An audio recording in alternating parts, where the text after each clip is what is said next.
ये बात तब की जब मैं 13 साल का था। उस समय मैंने पहली बार यूट्यूब में देखा होम वर्कआउट्स के बारे में।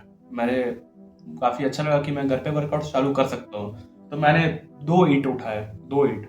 मुझे पता नहीं कितने केजीज़ के होते हैं। मैंने उस दिन से बाइसेप कर्ल्स मारना चालू किया। फिर मैंने बहुत आगे तक प्रोग्रेस किया। मुझे उस समय मालूम है कि मैं लगभग देसी फिटनेस नाम का एक चैनल हुआ करता था, उसे देखा करता था। एंड हाँ, मैं रोहित खत्री की वीडियोस देखा करता था। मुझे पता नहीं अब वो क्या करता है, मैं उससे कुछ भी नहीं बोलने वाला हूँ, लेकिन उस समय वो बहुत अच्छी वीडियोस बनाया करता था, मुझे इतना याद है। आगे जाकर के मैंने जिम भी ज्वाइन किया, लेकिन अभी मैं जिम नहीं जाता हूँ। मैं अभी भी होम वर्कआउट पे स्विच किया हुआ हूँ। एंड ऐसा क्यों है, मैं सब चीज़ तुम्हें क्यों बता रहा हूँ। एंड हाँ, ये वाली वीडियो बनाने के लिए मैंने 2 हफ्तों से कोई वर्कआउट नहीं किया। तुम देख सकते हो बिल्कुल मेरे हाथ पतले से लग रहे होंगे सूखी हुई लकड़ी से, जबकि मैंने काफ़ी अच्छा पोटेंशियल रीच कर चुका हूँ। ठीक है, तो अभी ऐसा क्यों है, क्या देखने को मिल रहा है तुम्हें, एंड मैंने 2 हफ्तों से वर्कआउट क्यों नहीं किया इस वाली वीडियो को बनाने के चक्कर में, मैं तुम्हें वो बताने वाला हूँ। अभी कहानी में तुम वापस आओ। मैंने काफ़ी ज़्यादा अच्छा किया। मैंने लगभग 13 साल, 14 साल, 15 साल, मैंने 3 साल या फिर 2.5 साल जैसा होम वर्कआउट काफ़ी अच्छे से किया। मैं रेगुलरली नहीं कर पाता था, डिसिप्लिन नहीं था, बिल्कुल झूठ नहीं कहूँगा। होम वर्कआउट पे डिसिप्लिन बनाना बहुत मुश्किल वाली चीज़ होती है। अगर तुम बना पा रहे हो तो काफ़ी अच्छी बात है, नहीं बना पा रहे हो तो बहुत मतलब सबके साथ ही ऐसा होता है। हफ्ते में तुम 2 दिन करोगे, 4 दिन करोगे, तुम बिल्कुल उस लेवल पे नहीं कर पाते हो जितना तुम वहाँ कर लेते हो अपने जिम में। ठीक है, अब मैं वही बात बताता हूँ तुम्हें। अब मैं लगभग 10th के लास्ट के समय में आया जब बोर्ड्स के एग्जाम पढ़ते हैं। एंड मैंने उस समय सोचा कि अब मैं इनफ पैसे कमा रहा हूँ। उस समय मैंने अच्छा खासा पैसा कमाना चालू कर दिया था। तो मैं अब अपने जिम को भी मैनेज कर सकता हूँ, डाइट को भी मैनेज कर सकता हूँ, एंड टाइम भी मैनेज करने की कोशिश कर सकता हूँ। ये सोचते हुए मैंने सोचा कि क्यों ना मैं जिम ज्वाइन कर लूँ 11th क्लास से, यानी कि 5 या 6 महीने बाद से।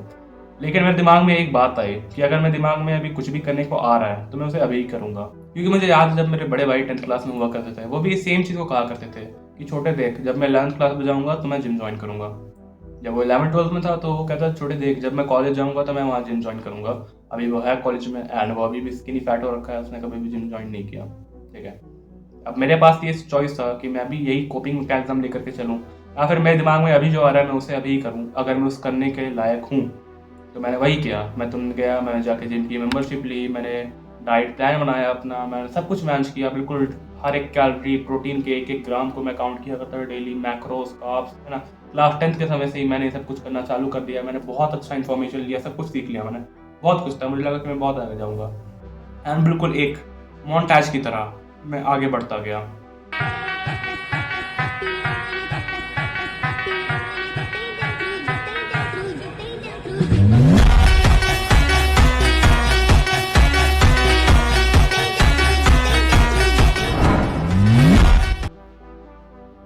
लेकिन ये मोन्टाज जल्द खत्म होने वाला था, क्योंकि धीरे धीरे करते करते चीज़ें हमेशा डाउन साइड जाती है। अब जैसे कि मैंने बताया कि मेरे बड़े भाई ने कभी जिम ज्वाइन नहीं किया, एक्चुअली उसका रीज़न था फैमिली प्रॉब्लम्स, है ना। एंड मेरे आगे भी वही चीज़ आने वाली थी। लगभग 1 साल बाद बहुत सारी दिक्कतें आने लगी, मेरे इनकम सोर्स स्टेबल नहीं रहने पाए, मैं अच्छे से कमाने नहीं पाया। ठीक है, उसके बाद मेरे पेरेंट्स भी सपोर्ट करना बंद कर गए। क्योंकि मैं तुम्हें एक सिंपल बात बताता हूँ ना, तुम्हारे पेरेंट्स तुम्हें तब तक ही सपोर्ट करोगे, मुझे नहीं पता कितने साल हुए।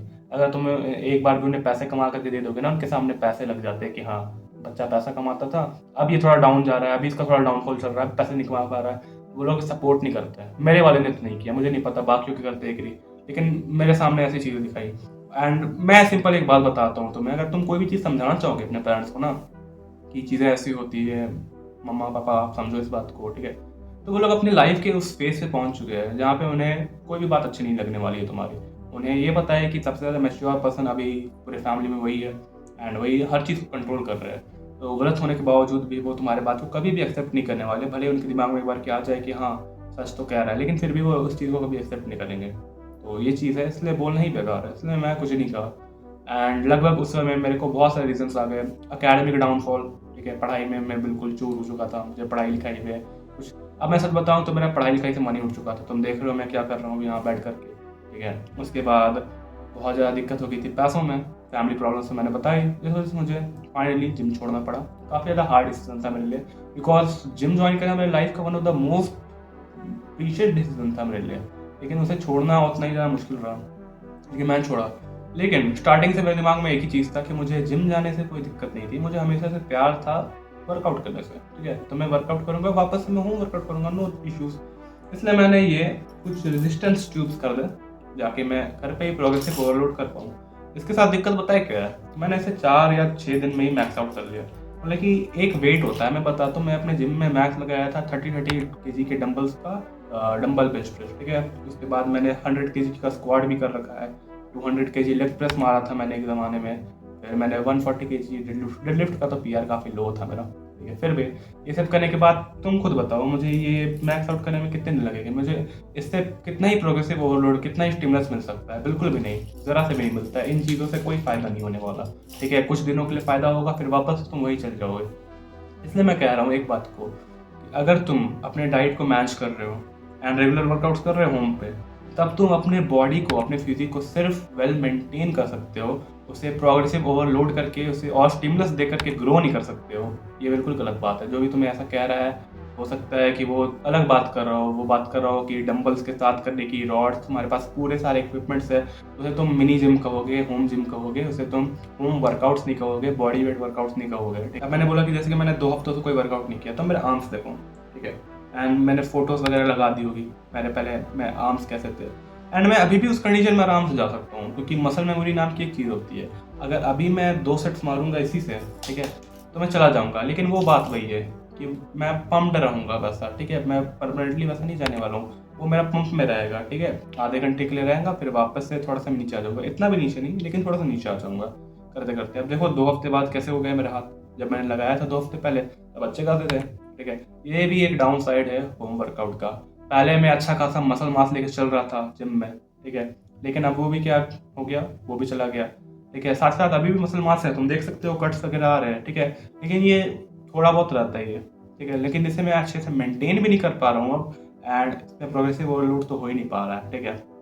एंड इसे मेंटेन करने के लिए मैंने वापस से कुछ प्लान्स बनाए हैं। एंड हाँ, इसने वेल एंड गुड काम करना चालू किया था, लेकिन इस वाली वीडियो को बनाने के लिए मैंने वापस से 2 हफ्तों का ब्रेक ले लिया, क्योंकि बिल्कुल मुझे टाइम ही नहीं मिल रहा करने के लिए वर्कआउट। मैं झूठ नहीं बोलूँगा, मुझे एकेडमिक्स मैनेज करने पड़ते हैं, मुझे कंटेंट क्रिएशन देखना पड़ता है, मुझे 10 स्किल ले रखे हैं मैंने, 10 स्किल करने हैं मुझे डेली, है ना। उसके बाद मुझे और भी चीज़ें करनी रहती है, जॉब वगैरह इधर उधर की चीज़ें, पैसे कमाने हैं, ये वो बहुत सारी चीज़ें हैं मेरी लाइफ में। उसके बाद एक जिम वाली चीज़ आती है, जिस वजह से मैंने इसको छोड़ा, इस वजह से मेरे होम वर्कआउट भी इफेक्ट हो पा रहे हैं। तो मैं सिंपल सी एक चीज़ बताऊंगा कि होम वर्कआउट एक तरह का कोपिंग मैकेनिज्म ही है। लेकिन हाँ, होम वर्कआउट अच्छा हो सकता है अगर तुम सही में काबिल नहीं हो जिम जाने के। एंड मैं समझ सकता हूँ स्पेशली टीनेजर्स को जो कि अभी जिम नहीं जा पा रहे, ठीक है। मैं भी कहीं ना कहीं उनसे रिलेट करता हूँ, मैं भी बिल्कुल ही सेम हूँ, ठीक है। हो सकता है तुम्हारे पास भी मेरे जैसा कोई अच्छा पोटेंशियल हो। मैं बताऊँ जो जेनेटिकली मेरे आर्म्स काफ़ी ज़्यादा गिफ्टेड है, मैं ज़्यादा कुछ किया नहीं, लेकिन फिर भी मेरे आर्म्स अच्छे खासे ग्रो हो गए, ठीक है। Biceps, triceps, shoulders, forearms, हर कुछ। लेकिन फिर भी हो सकता है तुम्हारे अंदर भी ऐसा कुछ हो। लेकिन प्रॉब्लम्स होते हैं, वो सबके साथ होते हैं, मेरे साथ भी है, तुम्हारे साथ भी है, हर किसी के साथ होगी। लेकिन हाँ, होमवर्क के लिए मैंने चीज़ बताई। लेकिन अगर तुम्हारे साथ ऐसी प्रॉब्लम्स नहीं है, then please go and join gym, ठीक है। लेकिन अगर तुम्हारे पास कुछ अलग चीज़ है, तुम्हें कैलिस्थेनिक्स करनी है, या अगर तुम अलग थोड़े से एथलेटिक बंदे हो, ठीक है, तुम अपने हिसाब से चीज़ों को मैनेज कर सकते हो। मैंने अपना पर्सनल ओपिनियन दिया, मैंने अपनी तुम्हें कहानी दिखाई, ठीक है। मैंने अपना मोन्टेज बताया तुम्हें, जो भी तुम्हें लगता है ना।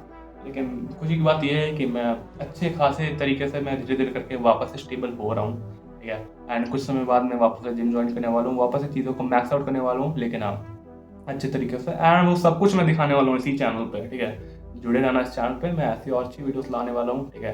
वैसे ये वाली वीडियोस अच्छी लगी हो, मेरी कहानी अच्छी लगी हो, तो ऐसे और वीडियोस को तुम चेकआउट कर सकते हो इसी चैनल पे। बहुत अच्छी अच्छी वीडियोस पड़ी है। मैं मिलता हूँ एक और एक्शन वीडियो में, तब तक के लिए बाय।